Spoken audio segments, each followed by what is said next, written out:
السلام علیکم ورحمۃ اللہ وبرکاتہ۔ بسم اللہ الرحمن الرحیم۔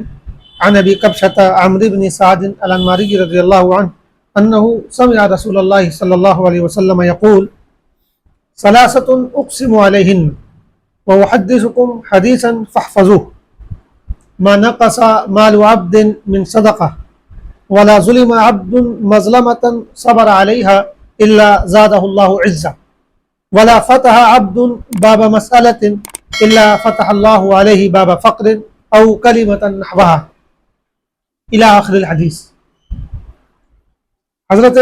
ابو قبشہ عمرو بن سعد الانماری رضی اللہ تعالیٰ روایت کرتے ہیں کہ انہوں نے نبی کریم صلی اللہ علیہ وسلم کو ارشاد فرماتے ہوئے سنا، میں 3 باتوں کی قسم کھاتا ہوں، یعنی حضور پاک یہ فرما رہے ہیں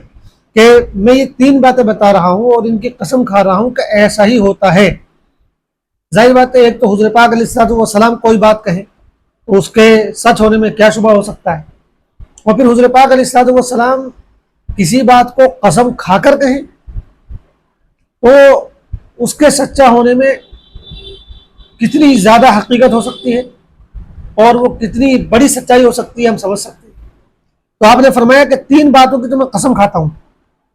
اور آگے فرمایا کہ وَأُحَدِّثُكُمْ حَدِيثًا فَاحْفَظُوهُ، اور پھر میں تمہیں ایک حدیث سناتا ہوں، اس حدیث کو یاد رکھ لو۔ وہ 3 باتیں جن پر آپ نے قسم کھائی وہ یہ ہیں کہ مَا نَقَصَ مَالُ عَبْدٍ مِّن صَدَقَةٍ، کہ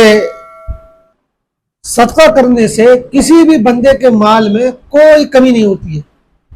حضور پاک فرما رہے ہیں کہ یہ بات میں قسم کھا کے کہتا ہوں کہ صدقہ کرنے سے کسی بھی انسان کے مال میں کوئی کمی نہیں ہوتی۔ ہمیں لگتا ہے کہ ہم نے صدقہ دیا تو پیسے کم ہوئے، لیکن اس سے کوئی کمی نہیں ہوتی ہے، بلکہ اللہ تعالیٰ اس دیے ہوئے مال سے زیادہ عطا فرماتا ہے۔ کبھی واقعتاً ہمیں نظر آتا ہے کہ جتنا ہم نے خرچ کیا تھا اللہ کے راستے میں اس سے زیادہ ہم کو مل گیا، اور کبھی یہ چیز نظر نہیں آتی ہے، محسوس نہیں ہوتی ہے، لیکن غیر محسوس طریقے سے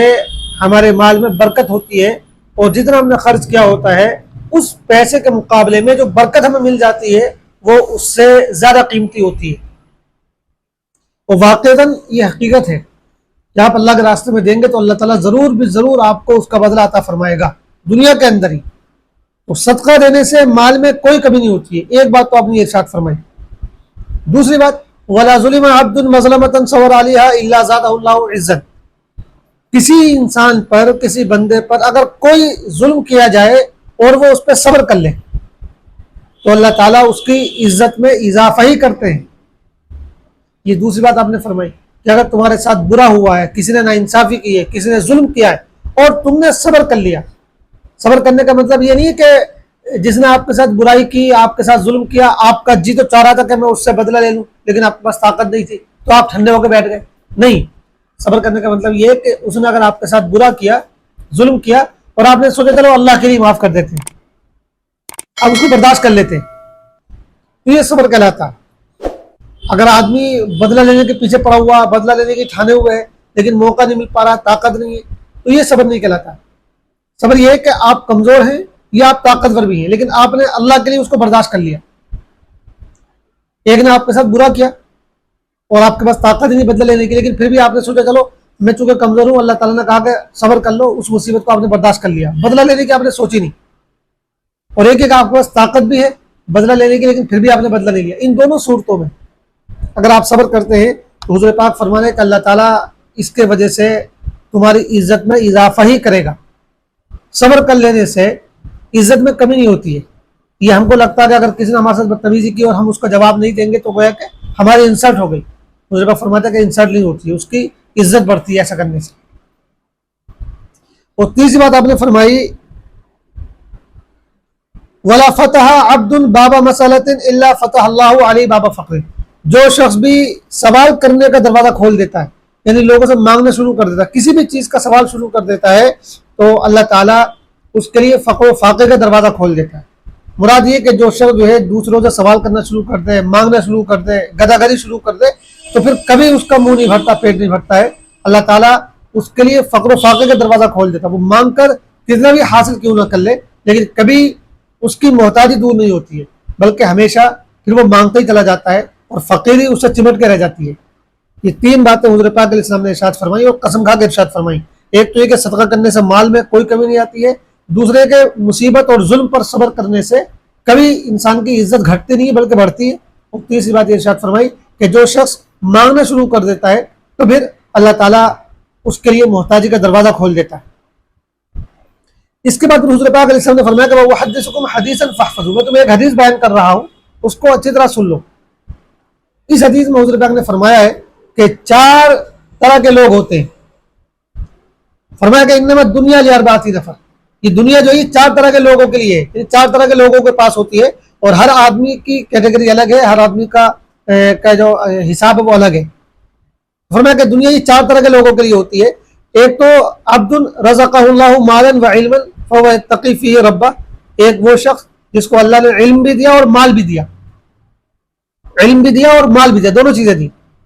اور وہ پھر اس مال کے سلسلے میں، اس علم کے سلسلے میں اللہ سے، اپنے رب سے ڈرتا ہے، اس کے احکام کا خیال رکھتا ہے. اور ویصل فی رحمہ، اور اپنی رشتہ داری نبھاتا ہے، اس مال کے ذریعے اپنے عزیزوں کی، اپنے رشتہ داروں کی مدد کرتا ہے، ان کا خیال رکھتا ہے. وَيَعْلَمُ لِلَّهِ فِيهِ حَقًّا، اور وہ اس مال کے سلسلے میں اللہ کا حق بھی سمجھتا ہے، اللہ کا حق مانتا ہے، یعنی غریبوں پر اور ضرورت مندوں پر خرچ بھی کرتا ہے. ایک تو یہ شخص ہے جس کو اللہ تعالیٰ نے علم کے ساتھ مال بھی دیا ہے اور وہ مال صحیح جگہ پر گویا کہ خرچ کر رہا ہے،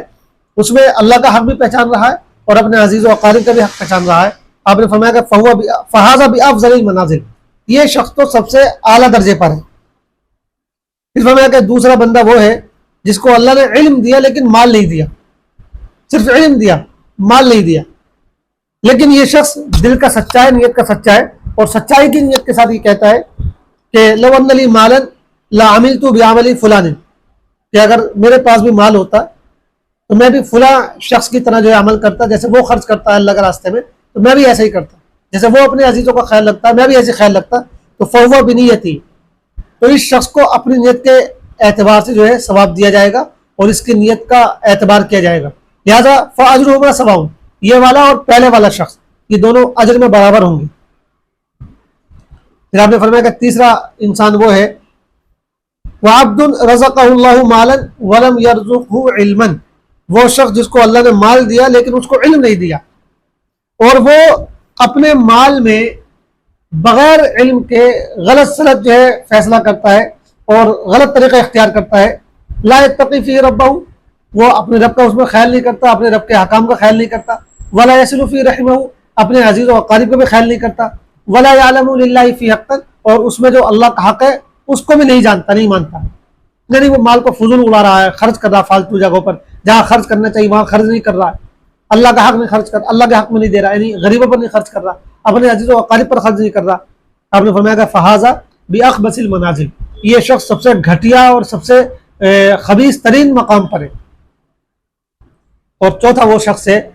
لم یرزقہ اللہ مالا ولا علما، جس کو اللہ نے نہ علم دیا اور نہ مال دیا. وهو یقول، لیکن وہ یہ کہتا کہ لو ان لی مالا لعملت به بعمل فلان، کہ اگر میرے پاس مال ہوتا تو میں بھی فلاں شخص کی طرح اپنے مال میں عمل کرتا، یعنی فلاں شخص جس طرح پیسہ برباد کر رہا ہے، ناجائز کام کر رہا ہے، عیاشی کر رہا ہے اور کنجوسی دکھا رہا ہے، تو میں بھی اپنے مال میں ویسے ہی کرتا. گویا کہ اس کی نیت بھی اس برے آدمی کی طرح کرنے کی تھی، لیکن اس کے پاس مال نہیں ہے تو وہ تمنا کرتا کہ اگر میرے پاس مال ہوتا تو میں بھی ایسا کرتا. آپ نے فرمایا کہ فہو بنیتی، تو یہ شخص بھی اپنی نیت کے اعتبار سے ہوگا اور اس کی نیت کو معتبر مانا جائے گا. فوزرہما سواء، لہٰذا اس کا اور اس تیسرے آدمی کا گناہ برابر ہوگا.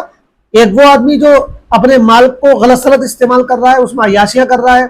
حرام خوری کر رہا ہے، فضول برباد کر رہا ہے اور صحیح جگہ پر خرچ نہیں کر رہا، کنجوسی دکھا رہا ہے. تو ایک وہ شخص جو ایسا کر رہا ہے، اور چوتھا وہ شخص جس کے پاس ہے نہیں لیکن وہ یہ سوچتا کہ اگر میرے پاس ہوتا تو میں بھی ویسا کرتا. تو آپ نے فرمایا کہ اس کا حال بھی اسی کی طرح ہوگا اور دونوں گناہ میں برابر ہوں گے. رواہ ترمذی، اس حدیث کو امام ترمذی نے روایت کیا ہے اور اس کو کہا کہ یہ حسن اور صحیح حدیث ہے. یہ 4 طرح کے لوگ انسان، 4 طرح کے انسان دنیا میں ہیں، اور ہم دیکھیں کہ ہمارے سامنے اور ہم خود ان میں سے کسی نہ کسی مقام پر ضرور ہوں گے. تو کوشش کریں کہ جو پہلا مقام ہے کم سے کم وہ ضرور ہم حاصل کریں، اور اگر پہلا حاصل نہ ہو یعنی پہلے کے تو حاصل کرنے کی کوشش کریں، لیکن اگر کم سے کم پہلا حاصل نہ ہو تو دوسرا جو درجہ ہے وہ تو ہمارے پاس ہونا ہی چاہیے. اللہ تعالی ہم سب کو پہلے یا دوسرے لوگوں میں شامل فرمائے. آمین. والسلام علیکم ورحمۃ اللہ وبرکاتہ.